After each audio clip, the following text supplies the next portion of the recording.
10ನೇ ಮನೆ ಜ್ಯೋತಿಷ್ಯದಲ್ಲಿ ಕರ್ಮಭಾವ ಎಂದು ಕರೆಯಲ್ಪಡುತ್ತದೆ. ಇದು ವೃತ್ತಿ, ಕರಿಯರ್, ಸಾಮಾಜಿಕ ಸ್ಥಾನ, ಖ್ಯಾತಿ ಮತ್ತು ಜನಮಾನಸದಲ್ಲಿ ವ್ಯಕ್ತಿಯ ಪ್ರಭಾವವನ್ನು ಸೂಚಿಸುವ ಮನೆ. 10ನೇ ಮನೆ ಏನು ಸೂಚಿಸುತ್ತದೆ? 10ನೇ ಮನೆ ನಮ್ಮ ವೃತ್ತಿ, ಮಾರ್ಗ, ಸಾಧನೆಗಳು, ಜನರಿಗೆ ನಾವು ಹೇಗೆ ಕಾಣರು ಮತ್ತು ನಾವು ಸಮಾಜದಲ್ಲಿ ಹೊಂದುವ ಸ್ಥಾನದ ಕುರಿತಾದ ಮನೆ. ಇದು ನಮ್ಮ ಅಧಿಕಾರ, ನಾಯಕರಾಗಿ ನಿಂತಿರುವುದು ಅಥವಾ ಸಮಾಜಕ್ಕೆ ಸೇವೆ ಮಾಡುವ ಮುಖಮಾಡುವಿಕೆಯನ್ನು ಸೂಚಿಸುತ್ತದೆ.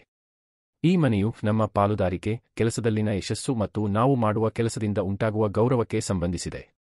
10ನೇ ಮನೆಯಲ್ಲಿ ದೇಹ ಭಾಗಗಳು, ಮೊಣಕಾಲುಗಳು ಮತ್ತು ಕಂಠಸ್ಥಳ. 10ನೇ ಮನೆ ಗ್ರಹಗಳ ಪ್ರಭಾವಗಳು. ಸೂರ್ಯ, ನಾಯಕತ್ವ, ಅಧಿಕಾರ ಮತ್ತು ದೊಡ್ಡ ಸ್ಥಾನವನ್ನು ಪಡೆಯುವ ಸಾಧ್ಯತೆ. ಚಂದ್ರ, ಭಾವನಾತ್ಮಕ ಸಂಪರ್ಕ ಮತ್ತು ಜನಗಳಲ್ಲಿ ಒಬ್ಬನ ಹೆಸರು. ಬುಧ, ಸಕ್ರಿಯ ಸಂವಹನ ಮತ್ತು ಕಾರ್ಯಕ್ಷೇತ್ರದಲ್ಲಿ ಜ್ಞಾನ. ಮಂಗಳ, ಸ್ಪರ್ಧಾತ್ಮಕತೆ ಮತ್ತು ಶಕ್ತಿಶಾಲಿ ಕೆಲಸ ನಿರ್ವಹಣೆ. ಶುಕ್ರ, ಆಕರ್ಷಕತೆ ಮತ್ತು ಜನಪ್ರಿಯತೆ. ಶನಿ, ಶ್ರಮ ಮತ್ತು ಶಿಸ್ತಿನ ಮೂಲಕ ಸಾಧನೆ, ದೀರ್ಘಕಾಲ ಯಶಸ್ಸು. ರಾಹು, ಪ್ರಸಿದ್ಧಿ ಮತ್ತು ಸ್ಥಾನ ಪಡೆಯುವ ಆಸೆ, ಆದರೆ ಕೆಲವೊಮ್ಮೆ ಪ್ರಪಂಚಿಕ ಆಸೆಗಳ ಮೇಲ್ದಬ್ಬ. ಕೇತು, ಬುದ್ಧಿವಂತಿಕೆ ಮತ್ತು ವಿಭಿನ್ನ ದೃಷ್ಟಿಕೋನೆ.